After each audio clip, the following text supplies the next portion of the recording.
Kitalo nnyo era kitalo ddala abadde Deputy President w'ekibiina kya NUP mu Western Uganda Honorable Jole Mugisha afudde.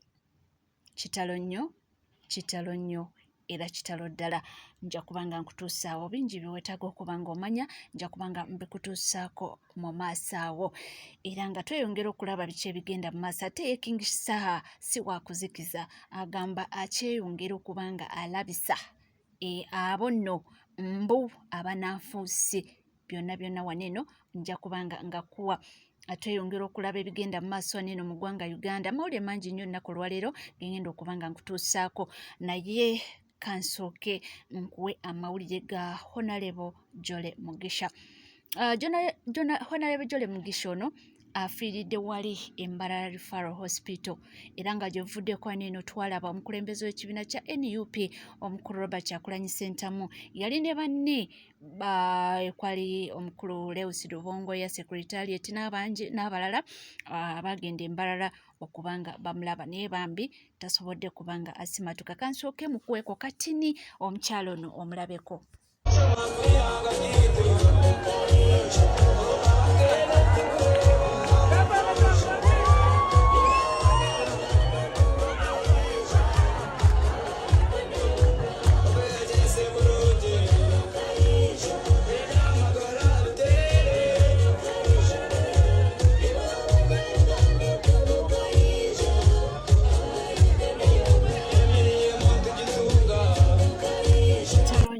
Yoyo gwolaba ng'ayambadde akakofiira ng'ali mu kubanga azina amazina g'ekinyankole ekikiga.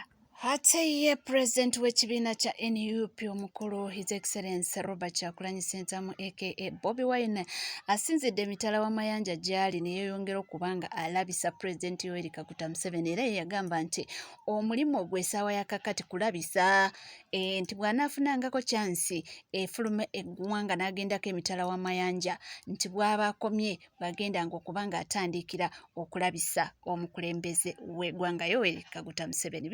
Here to tell the world with clarity that General Museveni is not the leader you think he is. He is a threat to the people of Uganda, and yes, is a threat to the entire region. The international community has already recognized that the 2021 election in Uganda was neither free nor fair. And it's important that these words are followed with firm actions. First, we call upon the world leaders to stop shaking General Museveni's blood-stained hands through funding and cooperation. Secondly, we call upon the governments and organizations all over the world to impose sanctions on him and the people that he uses to torture and kill innocent citizens. Thirdly, we call upon all those who value democracy and human rights and the rule of law to isolate General Museveni because he has distinguished himself as an excellent violator of human rights who has no respect whatsoever for human life and human dignity. And fourth, we ask you to support our demands for accountability for the crimes against humanity that he has committed and continues to commit against the people of Uganda. Now, for far too long, the Western world has believed that allowing dictators to hold their nations hostage is an unacceptable cost for perceived security. Leaders who tolerate dictators and treat them as legitimate partners are complicit in their crimes. Please do not be partners in crime. Do not sacrifice your moral obligation. Do not sacrifice your moral obligation for short-time convenience. Please stand on the right side of history. I thank you. Ate ye Alex Mukulu akukuluma agamba nti abagagga bakuno kw'otadde ne bamemba ba parliaments nti munange basuusizza. Wulira ebigambo bye, saagala mwogerera.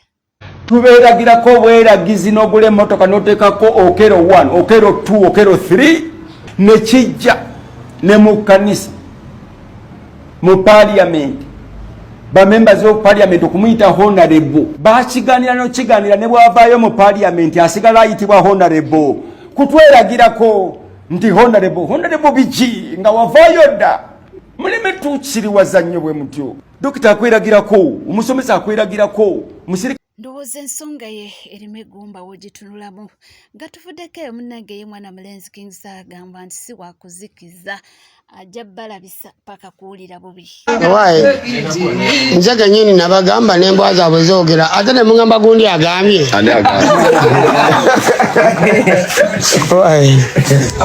nabagamba n'embwa zaabwe zoogera ate bonyini ne munkubira ne gundi wunaayogera ate yo poliisi efuddeyo n'ebanga etangaza ebya Don Nasa eyakwatiddwa ku nsonga ki era ekakasiza nti bamuyina bibino.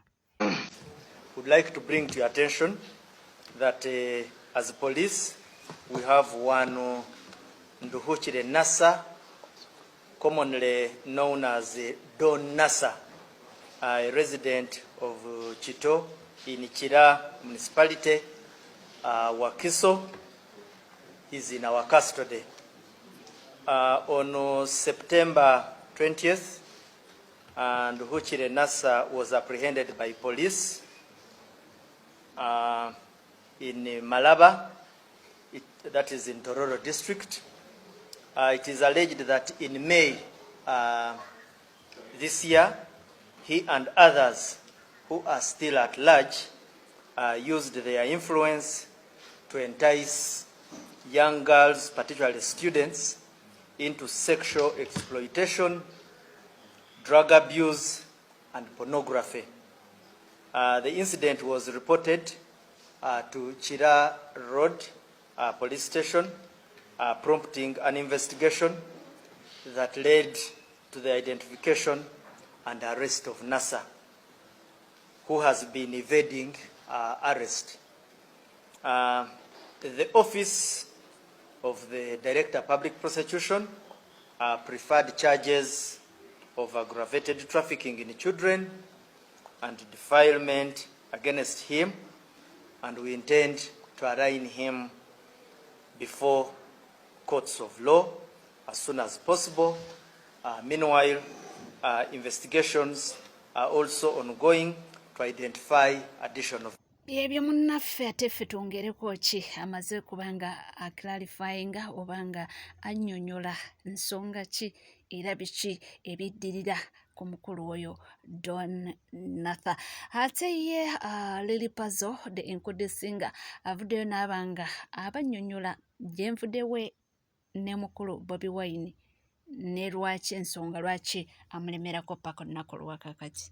Nakuba oluyimba lw'ebigezo nali musiru oba nali mugezi mpa ntuuka ku bitaala bya ssaawa ya Queen nga nze ne Bobi Wine simusinkanangako muwulira buwulizi kuba abasajja abasatu abayimbi ba generation eno ojja n'okubayiti naye nga tobasinkanangako ku bitaala bya Queen awo nali nga nakagula lawumu yange eyajja ngenda okuwulira essimu enkubirwa nti ani ono ngamba sebonze Bobi Wine nagamba bakyali bange nasanyuka nembaga wayi musirike ngamba moto wange webale kali bannange baba hawa kubya akayimba akalungi wano bakapuliza mu kalungi Bobi Wine to parliament womala okutuka mu parliament lowooza nnyo ku muntu wo wansi obalabyeko nawe nga bali bubi nali musiru oba nali mugezi nangamba kanyumidde nnyo ne mugamba naye era nze kyovola banze nsabirawo ebintu awo wennyini we namukwatira ne mugana naye mbadde njagala obeere mu video nangamba kati enkyalo tutandika kampeyini z'ekyaddondo osobola okkeera tushuutingemu awo tulabiseemu eggayaza ku kyaki Chairman Simbwa nga tufulumya obutebe tutandika annyonnyola abantu ebitali bya kuyimba lwaki agenda mu parliament obutebe tubusombi ngamba Franka jja we setting abantu abamuliko bonna nga bangamba we setting wano woyina okumukwatira nga nzanyira byanzanyira muki mu luyimba lwange kati govaayo otya tuli ku NCK TV era nkugamba kimu nti bw'obanga tona subscribinga kekadde subscribinga ringinga that notification bell sharinga likinga saako n'okubanga oleka comment yo ebisigadde buterevu amawulire nja kubanga ngakuwa era nja kubanga ngakutuusaako sigala naffe tovaawo.